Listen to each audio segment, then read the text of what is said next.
In this video, I'll be talking with my friend Suraj, who went from earning $150 per month from his full-time job living in India to making over $2.4 million from his Amazon KDP business. It is an absolutely incredible success story, and this is actually part of my Publishing Success case study interview bonus series that I have in my course, which if you guys want to learn more about it, then you can check out the first link in the description below. With that being said, enjoy the video. All right, guys, welcome back to another Publishing Success case study interview. Today we have Suraj. So Suraj, we actually talked to him before. I think it was like a year and a half ago, but a lot of people like this story, so we wanted to bring him back and do another update video. So Suraj, how are you doing?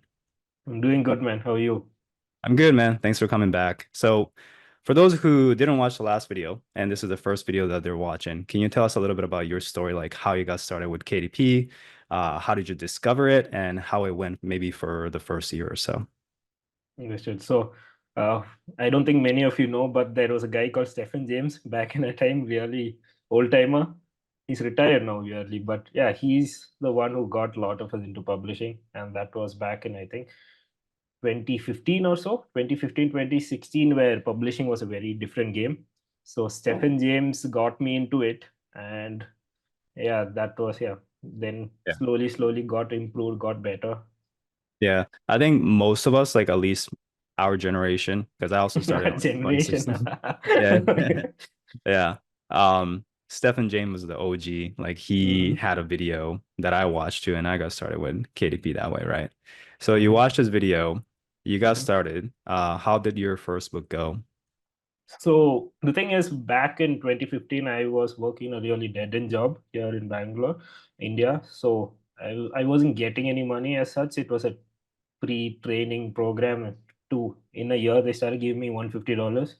So without the pay money to invest into the business, so I had to do a lot of it myself. I was writing my own books. So pretty much the first 1 2 years of the business I spent mostly in writing these books to put it out and trying to get $5 covers of Fiverr and things like that. So it wasn't the best time, but more than publishing, I was learning how to write. Yeah. How much were you making from your job at that point? So at that point, I use it's $150, but adjusted for the rate, I mean rate exchange rate, now it's $130 at the current time. Okay. Okay, So then it was 150. Yeah. yeah, so $150 a Mhm. month that you're making, that's your income that you got to live off of, right? So I So was a student trainee kind of thing. I was not, I didn't have rent and stuff. I still with my parents. That's one thing. I had the entire money for myself. gotcha. So Yeah. 150 to invest in the business. Mm-hmm. Okay. Yep. And so, if you're in the US or if you're watching this from like Canada or Australia, it's not a lot, right? And people say, "Oh, I don't have the money so that I can invest in this business and build this business." But for you, you still did it. So how did you do it for the first couple books? Like how did you make it work? So if you don't have the money, you need to put in the time. That's what I learned then, looking back to. So I wrote my own book. So that was a big expenditure. Right now, I spend like $2,000, $3,000 on a book to get it written. Right then, I just wrote it myself. So the writing was one part, and Fiverr, you could get $5 covers. I do not know if you get $5 covers even now, but you could get $5 covers and could get by with that. And a lot of research I did on my own, things like that. But it took a lot of time, lot of experience, lot of failures. If I had some more money to invest, I would have probably gotten a course and get a community and things like that. So yeah, it just took a lot more time. Yeah, you invest in time if you don't have the money, right? And if you don't have the time, but you make a lot of money, then you just outsource everything and like invest the money to save time. For you, like, how did it go with your first couple books in terms of results? The first book was a 50-page book, because classic Stephen James thing where you put out a 50-page book and make millions. Yeah. So that didn't work out. Yeah. It was a self-help time management book, 50 pages. That didn't work. So I thought the writing quality was poor. That's why I probably didn't do well. Looking back, it was just a bad book. So I got back to writing and I wrote the second book, another time management book, but this time it was 100 pages. So that was second book that failed too. So then I started, okay. By then, okay, second book, two books and failed. I thought, okay, probably a good time to invest some money into a course. I got a course, I got a good community to ask questions, and then realized, okay, I was doing everything wrong. So from there, okay, I learned one thing at a time through the course and experimenting. I released another book, which was around RV living or something around that time. That failed as well. That so I took my failed book and put it in the group and asked for feedback. Okay, what do you people think? What went wrong? So a lot of people gave a lot of useful feedback. Took all those feedback and published another book. I think at that point I had a little more money. I think the $150 coming in, and I put in $300 to get a writer for the next book, and I think I spent again $10 or $15 upgrade from $5 for the cover, and that failed as well. So I think two failed self-written books, two failed outsourced books, and then the fifth book again I got written for around $150 or so. Again, it was on Upwork. It was a new writer. He was trying to prove himself, so I got it cheap. So with that and another $5 to $10 cover, and that took off. So that took almost, I think, 1.5 to 2 years, not because of the process, because I was writing half of the books and I was the time spent in learning and all of that. Yeah. So the first three books took 1.5 to 2 years. They all failed, and then the Hmm. fourth book took off, right? Hmm. Didn't you take a super long time writing the second book? Like, how long did that take? Oh, book took me a long time because I was in the author mindset of okay, maybe a good book will give me good sales, but it's just everything packaged bad with the good content is not going to do anything. So it took me a year to write. I was in that author mentality of I was researching how to write a book, not how to publish, not to become a publisher. Yeah. But that made you a good writer, right? So now if you're Yeah. outsourced, you know like what's, written well, what's not. But that's crazy, man. So you spent a year writing the book and it failed. Most people will quit, right? Most people I don't even made want to $10 spend. though. You made $10 from the Yeah. book that it took you a year to write. Yeah. Just insane. So it's crazy the contrast, for those like between those that succeed in business, someone like you who's willing to sacrifice and invest the time and money, to make it work, whatever it takes, compared to those who fail, who don't even want to spend, $10 on something, who wants everything for free, who wants, who don't even want to join the course, don't even want to spend more than a month on a business. It's just nuts. So like, what do you think?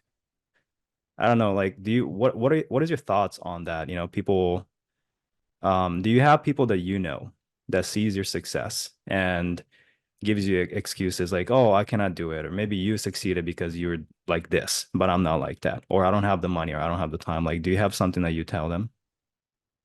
Interesting question. But I never had people come to me and say, like, give me excuses, especially listening to my story. I don't think excuses, but I've seen a lot of people give up too quick.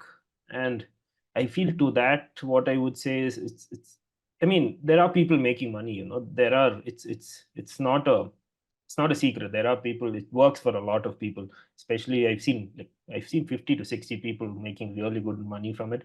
So if there is money to be made, and if you are not making money, it's obviously something wrong on your side. So that's the mindset I had then. It was always like, okay, I did something wrong, because in the group I was in then, there were so many people making good money, and I was always looking for, okay, what mistake did I make with this book that I can improve for the next book. So that was always the mindset I had, and I think that helped me a lot in keep going, because there was always a next thing. This book, this went wrong. This book, this went wrong. Okay, like that it was Yeah. Yeah, climb. always improving, like constantly trying to get better at every single step, right? And I guess if you can see others succeeding, that helps too, and that's why community is super important. But what's your like, so your fourth book took off, as in like how much did it make? I think it was a little bit of a timing effort as well. When I look back, I launched that book in November. It was the things were picking up with for the Christmas season and everything. So that made, I think, in I launched it in November, and December it made me $1,000. It's like, okay, what is going on? Why everything is starting to take off. And at that point I was not even running ads. I didn't know much about ads. So without ads, organically it went to 1,000. So that was good. It's Yeah. really That's quick. Once you get that click, it climbs really fast. Yeah. And once you have one book that like makes money and you see that it's possible and you see that you can do it too, then your belief just shoots up and you just like keep doing it, right? So how did it go with you like after that one? Was the So path after smooth? Like every book, did well from there or? something else? Pretty much, because I mean, from November of 2017 until like last month, I released the book. It's all been in the same brand. Mm. How many years has it been? I think 4 plus 3, 7 years. I'm still publishing same brand. So I get to piggyback off the success of the first book. So the first book helped with the second book. All the covers look similar. So second book helped the third book, and all the 10 books are still helping my recent launch. So the first book was the hardest, but after that I had an email list, a small email list, so I could shoot out emails. I could Everything got a lot easier. Yeah. Yeah, Yeah. that's smart. That's smart that you didn't get distracted. You weren't Hmm. like, oh my God, this brand is doing well. But that bold and easy comic book niche though, like that looks that looks really good. Like you weren't like that, right? You just stuck to the same niche. Um, Yeah. so how is it going? Like how much are you making right now from your business? So right now, like I told, I'm still publishing the same niche, and I think last month we made around 40,000 per month in royalties, and I think that's kind of a worse month. Q3 is the worst for everyone, and I think in December it goes. Last year we made 92K. Hopefully we can reach 100K this year. Hoping for it. I still haven't made the 100K. I've reached 92, 95, not 100K. Yeah. Probably just my $5,000 of my own book. Mm. But you're not even in like a Q4 niche. You're in a niche Hmm. where like it sells all year round, but also get a boost in Q4, right? So you're averaging like 50K, you said? Yeah, around I think 600K last year. So yeah, around 50K. Okay. And 50K or so, and then you get a boost in Q4, which is really nice. What do you think is like the operational cost for that? Like how much are you spending I think in around terms of, yeah, 30% or so goes in ads. 30%? I'm not exactly sure. I need to check on that. Mm, But operationally, my business is a little weird because I have a lot of other things going on. So I have a lot of shared employees. So one employee working two businesses and things like that. So the costs are all over the place. So I look at it as an entire bucket of three businesses, and some people are looking at it like that. So yeah, I get to take home quite a lot. that makes Yeah. sense. Yeah. I know that you got the other businesses, the Amazon ad agency, but what is Mhm. the other one that you have? I have a clothing brand. I think I mentioned to you last time we did the interview. That took off, by the way. We are at Really? yeah, yeah. Even I was surprised. We are at around 55K followers, and the company is profitable. We are doing what, 15 to $20,000 in monthly revenue. What? Yeah, The clothing brand. yeah, clothing I, I brand. So I never done clothing brands, but I heard it's super hard, man. Like everybody's doing clothing brand, yeah. we are not in the quick fashion niche. We are in the traditional Indian wear niche. So it's a little different, but it's yeah, big names, big competition. But that's been super fun. It's last year I've been focusing on the entire thing, on my entire energy on that. Gotcha. So it has nothing to do with your KDP niche, right? It's not like you're using your No, KDP no, audience to like sell the clothing brand or anything. no. This is an Indian women attire thing. Nothing related to KDP. Yeah, Gotcha. You just share in the employees. So your employee works on yeah, your KDP, but also on that. So the yeah. expenses are shared. So the Gotcha. operations manager is pretty much, I mean, he looks after the KDP business and he has time to look after the operations here. So Yeah, yeah, yeah, like yeah. that. So 30%, including that, is pretty good. So it's like lower if you don't do that. But that's awesome that you got like three businesses. How much time do you actually spend on your KDP business right now at this point? It must be pretty passive, right? Oh, KDP business is really passive now because we've been doing it for so many years. The employees know exactly what to do, even if something is going wrong or competition comes in. So the it's really different with the KDP thing now. I sit with my operation manager whenever to give new ideas for the upcoming books. So I sit in one batch, I give him, we discuss. I think it takes about a week of discussions back and forth. We create a list of topics to write books for like for a year or so. So I think we put out only 4 5 books a year, so it's not many. So 3 to 4 books ideas, we bring it out, and then he takes it from there. He gets everything done. So Gotcha. that's pretty much only I do. And if there are any big problems, which I haven't faced with the KDP business in a long time, there haven't been any big problems. Yeah.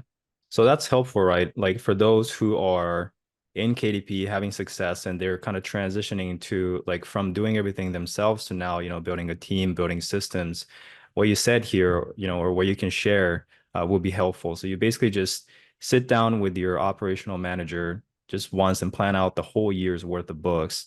And then from there, they do everything like title, cover, like they just work with uh whoever you have hired for that. And then are you checking, like, are you doing quality checks? Like, do they report Yep. back? Yeah. Yeah, that's what I was about to say. I do a final round of review. So they get the cover done, they get the titles and everything done, they do the books. So there are certain points where I review it. Once the book is written, I review it, I go through the entire thing once. The cover, and once the title takes a lot of time. Title in takes a lot of time for me too, because if the team, I need a bigger quality of title, so I sit with them for the title. So title, reviewing the book after that's written, cover I just glanced through, they're pretty good at it now. So yeah, that's pretty much it. I think, yeah, that takes the most time. The reviewing the book, the entire content, and the title takes a lot of time. If you break down your team, how many people do you have and like what do they do? Like each one's. So right now, again, like I told, because it's shared, it's a little more complicated. I think payroll has 30 to 33 people entire for all the business together, but it's not for the KDP business alone. The like you saw, the clothing business has a lot of logistics, lots of movement, so a lot of people there. And for the ad agency, there because we have dedicated staff and things like that, we have around 15 employees for the ad agency alone, and Yeah. the remaining is for the KDP thing. We have two dedicated employees for the KDP thing, and remaining is all shared. Yeah, I can see the ad agency one. You need them to dedicate to that because it takes time. It's selling a service, so it takes more time. What do the two dedicated KDP employees do? I'm just So curious. one is a content writer. He's full-time content manager. He's the one who's hiring the freelancers. He's the one who's getting the content written, following with the freelancers, talking to them, building a relationship with them, and all of that. So that person is does nothing else other than just write the books, get the books written. And because it's a lot of high content books, there's a lot of back and forth happening. And once our ads manager, who is part of backbuy, we just have a loan loan stuff sitting in the other business. Yeah. Yeah.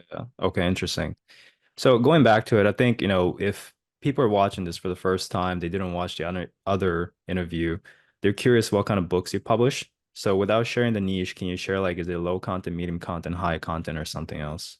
Ours is extremely high content, I would say, with images, diagrams, references, and bonus material, everything like that. It takes a long time to get it written. So it's high content books. Okay, so like super high content. Yeah. So super high content books with a lot of text, a lot of images, very hard to make. Why did you go into that instead of whipping up some AI coloring books? I guess AI didn't exist back in the days, but It didn't exist. yeah. One, weirdly, I just fell into the niche. To be completely honest, it was not something I planned having like 10-year vision or anything like that. So the first book didn't work, second book didn't work. Okay, I changed the niche. Third book was like at first, second was RV living, third was business management or something like that. So I was just trying, okay, improving books, and it was a mistake, I would say. Not a mistake, an opportunity probably that I just fell into the niche, and then I started liking it and kept working on it. Yeah. How did you even get the images for your first book? Like when you're just getting started, how did you source that? I told you the Upwork writer was a beginner. He was looking to build that for get that first one star on his profile. So he got me everything for $300, and I did write up half of the book, some parts of the book. He got the images. We were working together closely.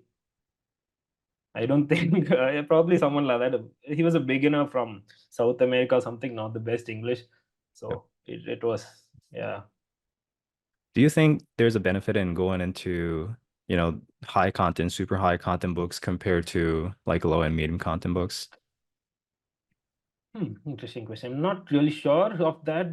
Yeah, but the competition is a lot lesser in high content books because not many people, it's not that easy to copy. You need to put in a lot of effort to bring out each book. So being an established brand, I think being in a high content niche has been really beneficial because I can afford to invest $3,000 into a book, but a beginner is there is a entry barrier. But as a beginner, I got into with the being a little creative. You need to do some part of the work, the freelancer, you get a cheaper freelancer, things like that. Yeah. So if there is there a benefit to answer your question, probably in the long run. In the long run, oh, there's an obvious benefit because no one's going to. If I put out a mushroom coloring book, and another guy can just put out another mushroom coloring book. It's not the same in my niche. You can't easily just put out another book. Yeah, I think that's the biggest benefit is low competition. And also, it's probably going to stay low competition for a while because no one wants to put in the work to make a Mm, book like that. It's such a, it takes a lot of time. Like you don't have to spend 3K up front like you do right now because you built it up to that point, right? Like, you started publishing in this niche with no money. So you can spend time instead of money and still make these books, but it's a crap ton of time. And for that reason, like you have a moat around it because like if you want longevity in your business, you got to build a moat, like a reason for people to not like that they can't compete with you, like reason for others to not be able to compete with you. Which you have, which is just having, high quality products that it's not easy to make. So yeah, I think that's the biggest reason. And I don't think people should start off with that. I think people can do low content, medium content, get their feet wet, gain confidence, but then eventually, work towards building a moat. And it doesn't necessarily have to be high content like Coco Real, Coco Real, do you know that mm. brand? I think the coloring book ones, right? Yeah, that's the coloring book Yeah. brand that does like bold and easy style. So they technically are medium content. You could, depending on how you categorize, coloring book could be low and medium content, doesn't really matter. It's coloring books. So it's easy to make, but their mode is it's super high quality coloring books. It's not just, AI images, it's actual high quality like uh illustrations by a real designer. And they also have a huge social media following that they built up. And that's their advantage, right? That nobody else, because nobody else has the following, so they can't really compete, even if they do the same mushroom coloring book as an example. So I think that's the biggest thing. Um, but yeah, very cool, man. So what is your plan with your KDP business? Like, it's super steady. You're killing Mhm. it. Um, are you looking to build it up or are you maintaining it? Are you gonna sell it? Like, what's your future plans? I did consider selling it, but I think, I mean, they give you 3 to 4 years of profit. I feel I can sustain for more than 3, 4 years with this brand. So it didn't make sense selling unless I get a 10-year multiple, but that doesn't work in KDP. So I don't want to sell it, but it's pretty low effort for me. It takes very just to review 2, 3 things. So I can keep releasing new books with a slow build because every year on year we're getting a slow growth. So I think I'm at the mature business part of KDP, right? With the KDP business, I'm not looking to enter new niches because I want to focus on other things. It's going good, so that's why I just want to keep it running. It's going good, yearly growth. Yeah. I agree. So if you can sustain your income for over 3 years, then it's better to keep it than selling it. Because my brand that I sold still makes the same amount. It's past 3 years so far. So I'm losing money. Like I should have kept it. And it probably will keep selling for years. Because it hasn't gone down. I can see the BSR. It hasn't dropped for 3 years. It's probably not going to for a long time. So I shouldn't have sold it. Now I know. And but yeah, if you want to sell and do something else, I think it's a good idea as well. But kind of transitioning to like, since Q4 is coming up, do you have any special strategies for Q4? Something you do differently?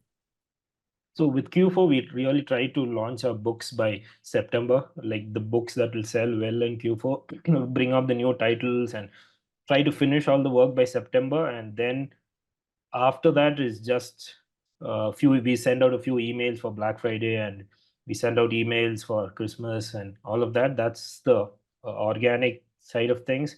And with ads, we boost up ads a lot. Our spends, we keep a lot of working capital in the business for Q4. So we slowly increase the working capital, we start increasing the ad spend, and yeah, a lot of strategy changes for ads, and we try to go a little more broad because we know like mushroom coloring books would get sales from like kids books and things like that. So we go a little more broad during the Christmas season.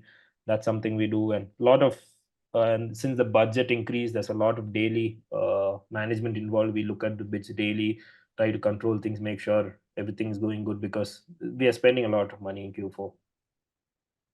You say you go broad, do you just target more keywords? Is that what you're saying?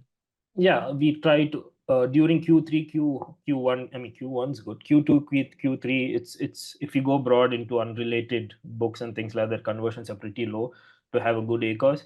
But during the Christmas season, when the traffic is really high, you could afford to experiment a little by going broad into target books from the other some other niches and things like that. Do you ever narrow down into keywords that are working well and just, allocate all your budget there, or do you just keep it broad? I'm just curious So. because like other Mhm. ad guy that I talk to, some people like to narrow down. So I guess it depends on the person, which is cool because, It's allocation, we do have, I mean, whatever is working, we keep increasing it. Obviously, we're not going to shut that down. So we just experiment a little more. We try to see if we can get sales from other places too. Whatever we allocated to the things that are working super well, that just keeps going as normal. Keep increasing the budget, keep trying to manage it, make sure it's profitably scaling. Yeah, that remains the same. yeah. That reminds me of something I want to ask is, so since you do have a Amazon ad service, right? So you run ads for other people. First off, if people want to work with you, then just I'll leave a link below the video so they can go there. But out of all your clients, like what kind of books, what, so like going back to the low content, medium content, high content, what types of books are they publishing mostly? Uh, Less of low content book. It's mostly medium content, high content book. The clients we have, uh, Okay. no coloring books. There are no coloring books in our clients. We have 50 billing clients and not one coloring book in there. Interesting. So is that something that you intentionally not want to work with because it's hard to run, have success with ads, or it just happens to be that people reaching out to you are mostly doing that? I think we had a few coloring book brands in the beginning, but they dropped off soon. It's ups and downs for them. It's really hard to get consistent ad management for them. But I think, yeah, if we haven't found one good consistent brand, that I would say that is just the type of client who's coming to us. It's just beginner coloring books don't work with ads, so if people have established a brand, obviously it's going to work well. But lot of uh lot of medium content book, lot of well thought of, well written books with really good A plus, those are the kind of books that are working well. Okay. So basically just having an attractive uh book listing, right? Because A plus, good Mhm. reviews, I assume, good covers, good niche, Good just a title, good book. that's Yeah, yeah, good title too. titles, yeah, that So those kind of books work really well, I think. And we even have one or two clients with big brands who done the same thing as I've done. One author named a lot of books, so those mm, people still do a lot of good. They do good money. yeah. Do you like seeing them at least have a couple books, or do you still work with them even with like just one book? We have a beginner plan, so for people with just one or two books, we have a cheaper monthly plan. So we do Gotcha. work with beginners as well. There are a lot of people who do not have the time to manage the ads, or they want to make sure the ads are handled by experts from the very beginning. So we are open to beginners with the beginner plan as well.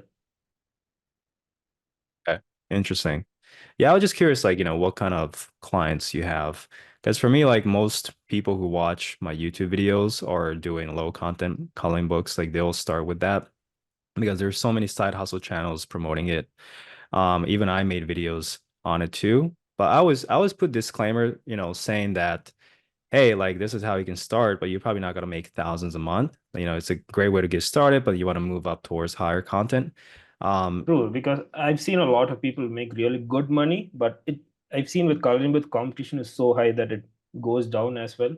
But I think you can make that initial investment really good from coloring books. Yeah. That kind of goes back to not having a moat, right? Like you create books that are super easy to make. Yes, you find a new niche before everybody else. So then your book does well, but then people will see that and they just copy it. And since there's nothing special or your books are, so easy to make that there's nothing stopping other people from making the book and coming into the niche. And that's why your income drops. So you gotta like while things are working well, you have to build up something, some kind of moat around it so that it's harder to compete. What do you think is the best way to do that? Like, is it building an audience? Is it something else, like from your experience? from my experience, trying to build an audience in the beginning might not be a good idea. I mean, there are a lot of school of thoughts around this. What I did with my brand is I first put out the book, and when that started working well, that's when I started thinking of, okay, lead magnet and email list and all of that. Because with if a book fails with all the back end built up, it's a lot of unnecessary wasted time. So if a book works, it starts working, then I go to I just change the first page to include a lead magnet and start building the audience. Yeah, 100% I agree. It's the same as like when people want to build a whole website, buy a domain, this and that before they even publish the book. Like, dude, you don't need that. Like, publish a book first. Once it starts selling, then, you prove the concept so then you can do all the other stuff eventually. But what are some like mistakes you see other people make in this business if there's anything that pops up? Oh, recently we had someone, please do not copy other books that are doing well. I mean, the title sounded like a really commonly used term, but we had a client who copied another book and got the book to us. We didn't know the book was copied. We boosted our ads and we scaled it to a point where the copied book was doing better than the original book, and obviously the author didn't like it, and they filed a copyright infringement and his account got taken down. So it's not worth it, because he's probably not going to get back the royalty, but he lost the ad spend. It's a tricky situation to be in. Amazon does not like copied books. Yeah. Did he, so he didn't get the royalties, or did he I get don't that? think. I mean, I don't think they pay out royalties, but the account is closed, right? I mean, it's 2 months in. He was making good money in October right now, so he's probably getting that in December, but the account is closed. Yeah, I never got my account closed. I'm not sure. I'm not sure if you get paid. I doubt. I don't think you get Yeah, you paid for don't the think. account. Okay. So then he lost the ad spend too, obviously. How close were the books? Like, was It was this pretty straight close. up? We didn't know when we looked at Yeah. it. I mean, we couldn't even make an excuse. So it was really close. Like complete rip off. He added two more words to the title. So Oh, just 2 words, that's it. Like the yeah, cover's exactly the same. cover is pretty much same in the entire niche. But I know people. There are other books doing well in the same niche, same target audience, but it's not the same title. They've changed the title. They put on the time to make it creative, make it look stand out. But this guy just copy pasted. Yeah, that's not good. Yeah. Yeah, you definitely don't want to do that.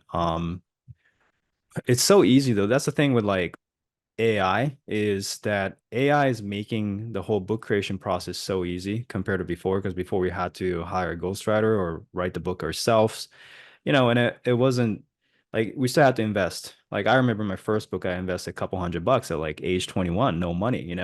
And that's how we got started. Now you just can write, like you can write a better book than my couple $100 book that I outsourced with AI, right? So it's making it so easy to get into it. And that's why I think, and a lot of people start taking these strategies, and people complain about like, oh, the market is being flooded with, shitty AI books.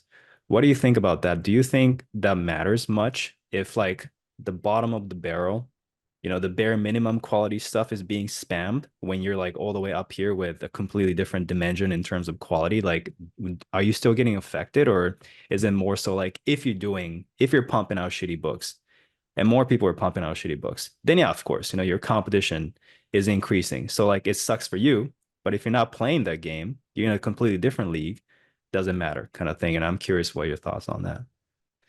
That goes both ways, because I think reviews are what takes care of shitty books in the long run, where they'll just get a lot of one-star reviews, and that kills those books. I've seen a lot of copycat books just die because they have 1 star, 10 1-star reviews.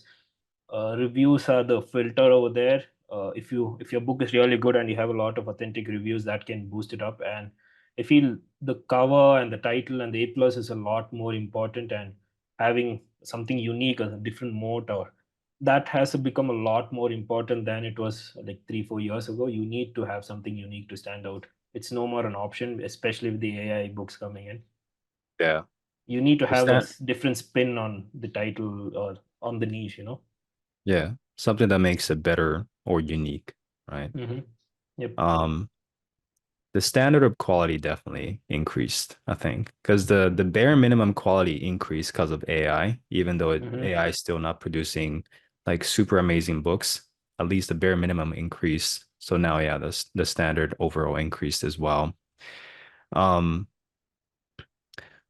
do you have any other tips for beginners? Like some, get get a yeah, community. That's again, as a beginner, what I had was the most valuable thing was a community I can ask questions in, that or a course that can guide you through. If you can afford it, a course and a community is the best investment.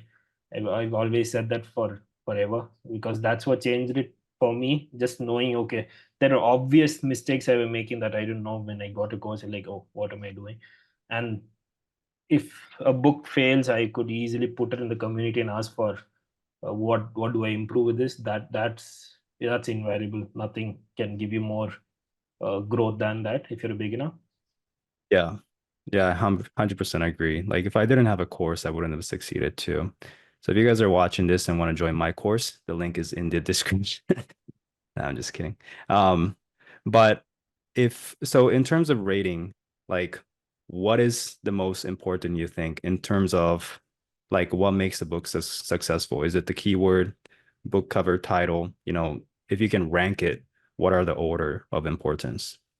The title, which is also shown in the cover really well, that makes a really big difference. If you can find a market with good demand, and if you're able to position or place the book with a unique twist or something that hasn't been thought of before, like even if it's self-help, if you have a different way, or if you're good in copywriting, if you have a different subtitle to it, that's the best way. With that, if you're able to convey that unique positioning of yours in the cover, those two combination is the most important. The cover with a really unique, the what do you say, the phrase or the touch, the catchphrase, or the positioning, I would call it. If both of that would be the number one, then would be A plus. Third I most think we important would be A plus content. I think we talked about positioning last time Mm-hmm. too. Yep. Something that makes your books unique. Do you always go for the unique angle, or do you go for the basically offering the same thing but just we have more? Like, they're offering 100 recipes, we got 200 recipes. Or yeah, pretty much like same thing but better or more, or do you go with unique angle? So right now in my niche, we've gotten to a point where we don't need to do the plus game. We just go for unique things that no one's thought of. We're not even looking at keywords. That's just the position I am in with the brand now. I'm not looking at keywords. I'm just putting out books that I feel the audience would like. But as a beginner, probably not the best idea. So Beginners, you don't recommend it. completely, like, I'm putting out books where no one's searching for it. So they need Yeah. to it needs to come up somewhere else for them to purchase it. Yeah, you're building your own niche at this point, right? Or Yeah, creating a yeah, keyword. My biggest yeah. success stories also was from me like publishing a book that nobody else did. Um, like I was creating a new keyword essentially. But the way it worked is, I don't recommend people to do this, especially beginners. Because a lot of people they don't do any keyword research, and they just think, oh, this might be a cool topic, and then just write a book, and it's a completely waste of time. Yeah, it's more But than that. It's about yeah. knowing the audience. If you know the audience really well, you can create your own keyword because you know this audience will like this keyword. Yeah, exactly. So I was publishing in this niche for a long time and I was just following the keywords everybody was going into. But then I found I have this like Google keyword research tool where it tells me how much people are searching for this keyword in Google. But when I searched the keyword on Amazon, there was no book on it. But there was a very similar keyword that basically meant the same thing that had a bunch of keywords on it. Everybody was copying because everybody's doing the Amazon keyword research method and they thought that was a keyword, right? But I'm like, the topic is the same thing.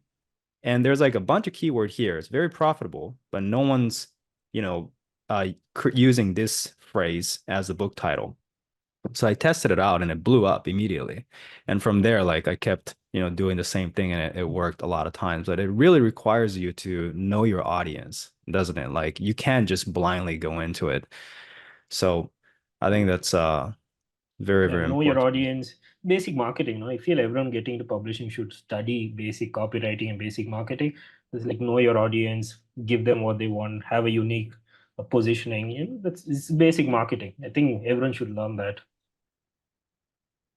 So if someone's getting started and so let's say they're doing everything themselves, just like you, right? You started doing everything yourself, but then they want to get to where you're at right now. Eventually just outsource, act like the CEO, you're checking everything, but you're not doing things yourself. How would they transition there? Like, what is the first thing that you recommend them outsource? It really depends on your vision, where you want to be. I know a lot of people who don't want to do what I am doing, where multiple businesses. It's hectic, it's crazy every day. So I know a lot of people who don't want to do that. If that's the case, it's better to outsource the easier things like customer support and ads and content writing, things like that would be the best thing to start outsourcing. But if you're looking to build what I am doing with multiple businesses and all of that, I would go the opposite. I would hire the top person first, the manager first, and who can then start allocating work to the bottom levels. So it's really what you're comfortable with and your vision, how you want to go about it. It's two different school of thoughts. I've seen both taught in a lot of courses. Yeah, that's super interesting because I thought it was the opposite. I thought you hire, let's say, like, the cover designer, and then you got the writer, and you have the formatter, you got the Amazon ad guy, and now you have like multiple people in different tasks that are under you, but now you're the middleman, you're the manager, right? You're managing them. So fi the last thing is you replace yourself by hiring a manager. So the manager comes last, you know?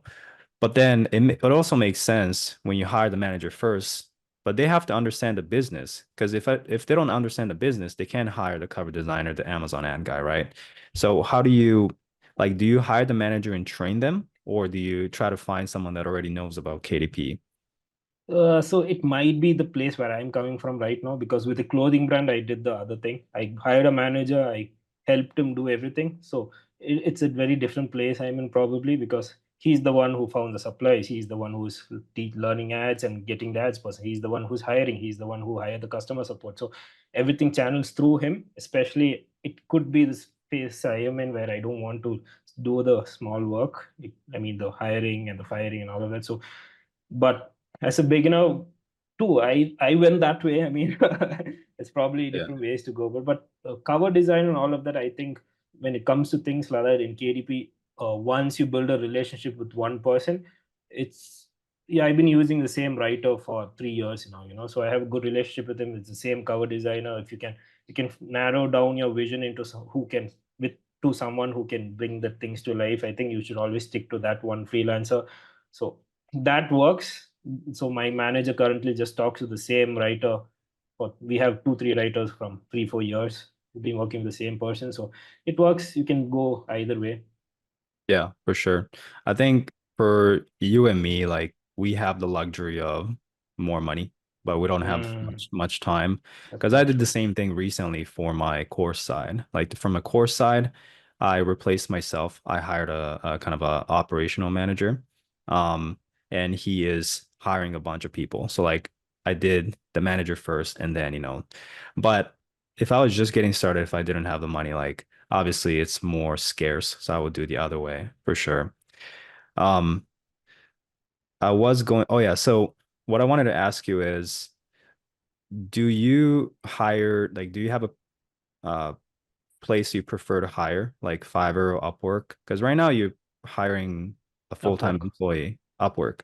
Okay, So so for the writers, I still prefer to have I mean writers from the US and things like that. I do not want to hire people from India for the writing part of it. So Mhm. the writing is from Upwork.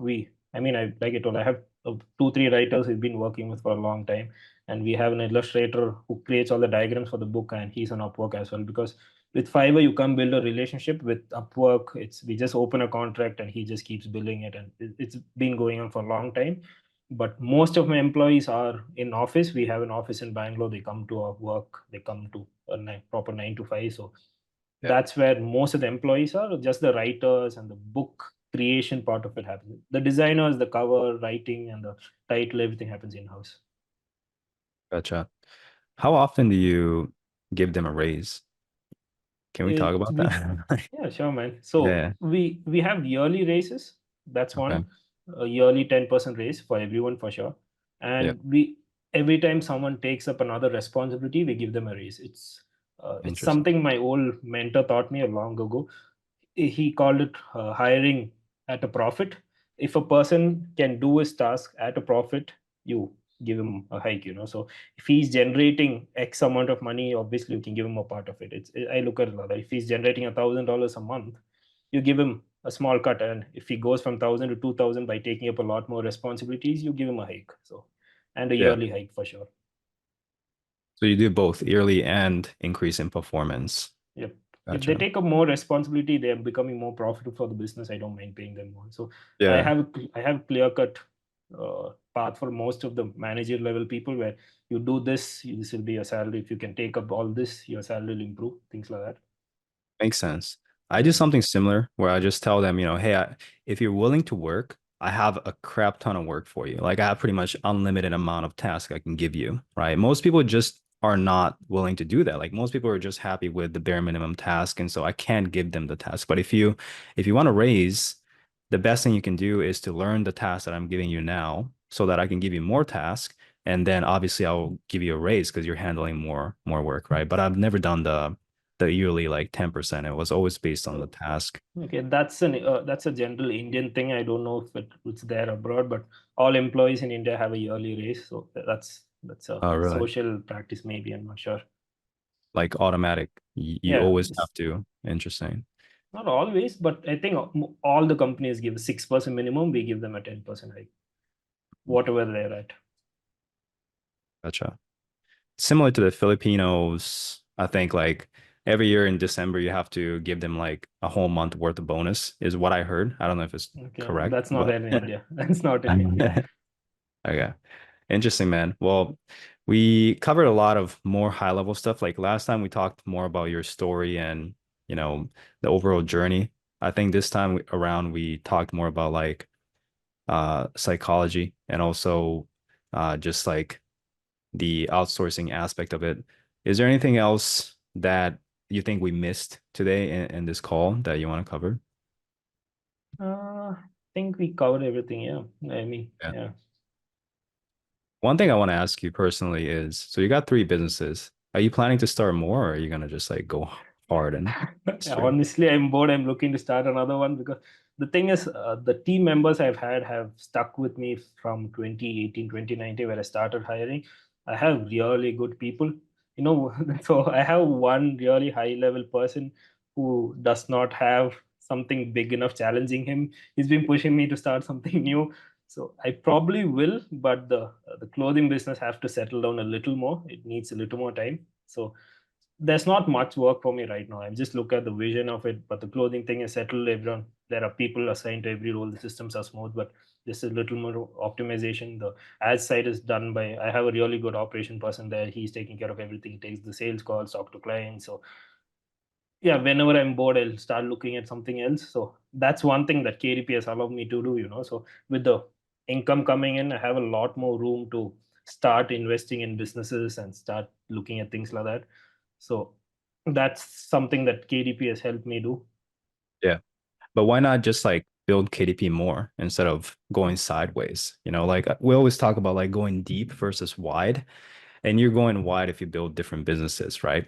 Is it just a matter of like you've been doing this for close to 10 years, you're tired of the redundancy and you just want to change or something With else? KDP, I do not have the interest to get into another niche and build up and everything, because I'm still publishing in my current niche. I'm still trying to get better in the current niche. I do not want to look into a different target audience and build all of that. And especially with my account right now, it's a really high value account, and all my the author name is trademarked.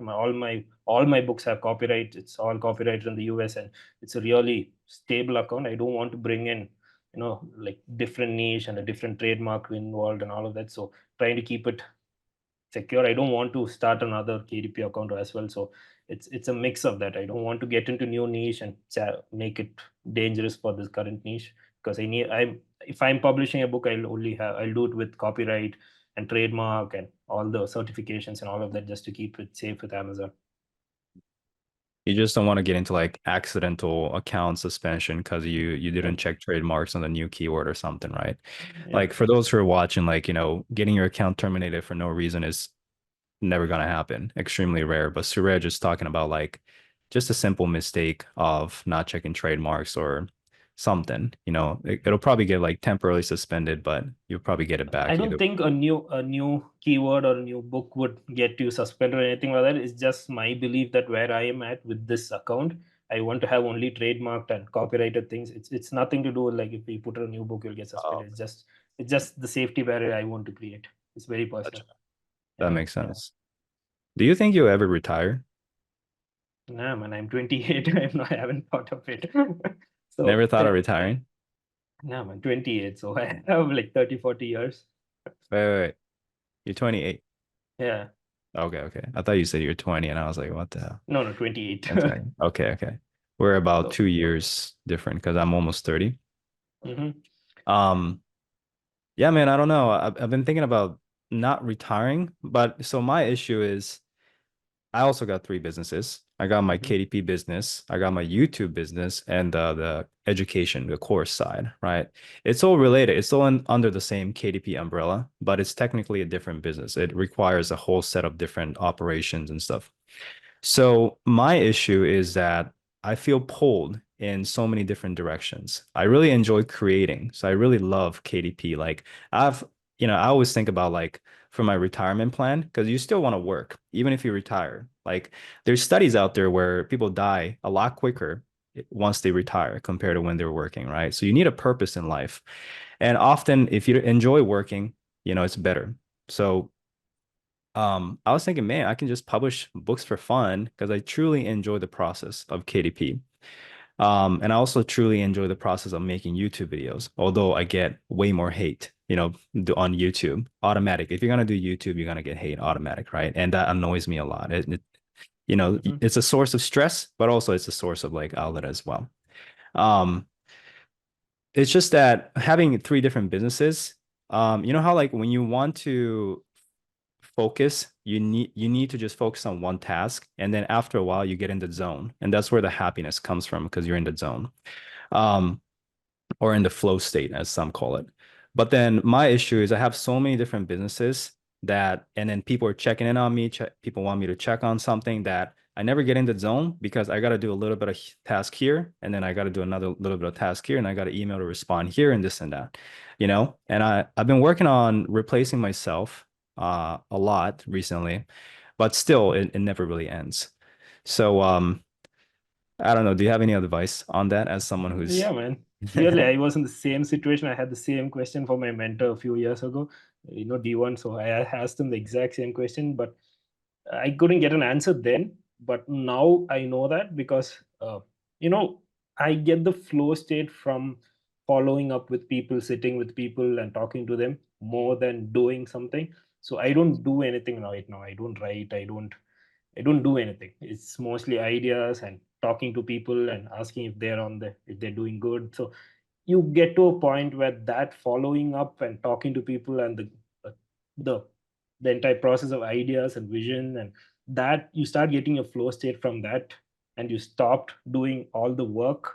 So probably with YouTube you'll probably still have a little bit of work where you're recording and you're talking. Everything else, I'm just following up with people, talking to people. That gives me a lot of happiness.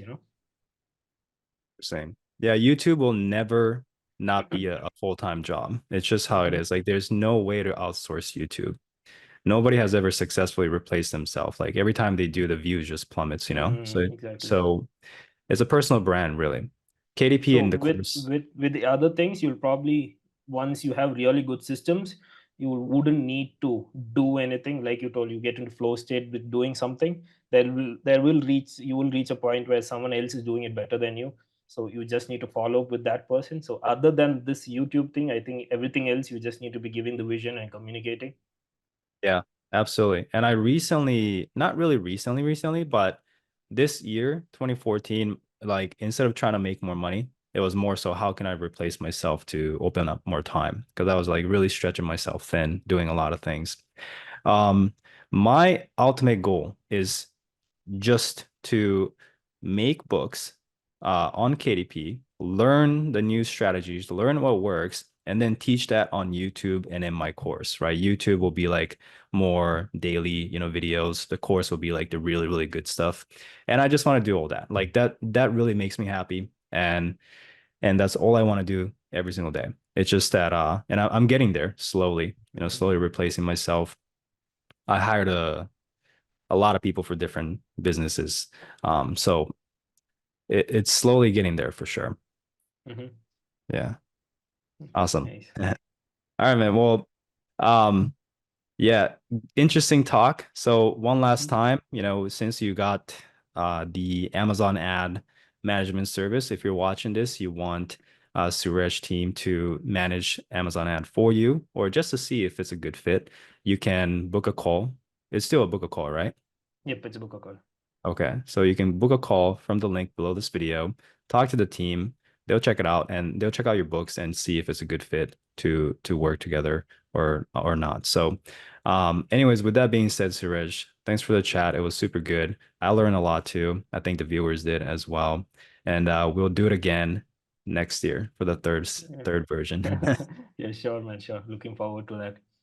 All right, man. Good talking to you. Take care. Yep. Bye. Bye.